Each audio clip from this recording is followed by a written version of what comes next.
How expressive can you be without your voice? Much more than you think. This weekend, I went to see a ballet at the Kennedy Center in Washington, D.C. The ballet was Crime and Punishment, based on the novel by Dostoevsky. It was put on by the American Ballet Theatre and the Kennedy Center Opera House Orchestra. It was extraordinary, incredibly moving. It was a profound experience. And I don't go to the ballet very often. I have made a living my entire life on the spoken word.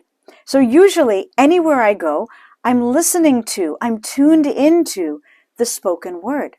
But it was during this ballet that I realized just how powerful something can be, just how powerfully we can communicate without any words at all. And we know whenever we communicate, there's what we say and there's how we say it. I believe both are important in different ways and they have to support one another. But this experience showed me just how powerfully we can convey messages with no words at all. And this is a novel and a musical, a ballet that has powerful emotions of guilt, love, death, redemption. And I will tell you, I read this book 30 years ago. I don't remember the storyline. I just remember that it was powerful. And I'm actually glad I didn't remember because it forced the ballet to draw me in with no context. And that's so important to us as communicators. If we're giving a presentation, our audience hasn't seen our speech before. They don't have the text in front of us, in front of them. So they have to follow along only with what we present to them. And that's exactly what happened here. The dancers were so incredibly expressive. Their bodies, the way their body gestures conveyed emotion, their facial expressions, the way the mother's face transformed and her body contorted when she realized her son had committed a crime. We saw that in her face and her hands and her gestures. And then the music was like a movie score, with the music being perfectly in tune with the movement and gestures and facial expressions of the dancer. Everything was so in sync. Just like when we're delivering a message, we want to make sure every part of us is saying the same thing.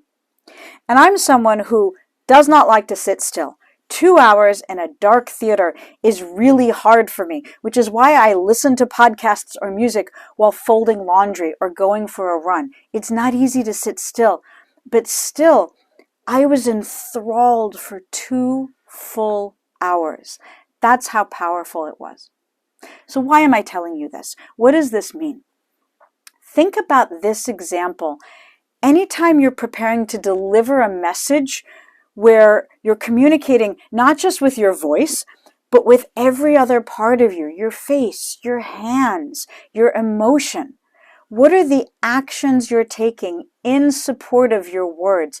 And how are they reinforcing your message so that they're not undermining your message? Remember, your executive presence comes from ensuring every part of you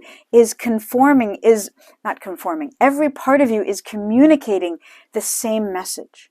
There's so much nuance that goes into communicating an effective message. Stop focusing just on the words, and for a moment, for a practice session, focus only on the nonverbal, and you will unlock an entirely new, powerful way of expressing yourself, as I learned from the American Ballet Theatre this weekend. It was so profound. I encourage everyone to go watch a ballet, and you'll see what I'm talking about.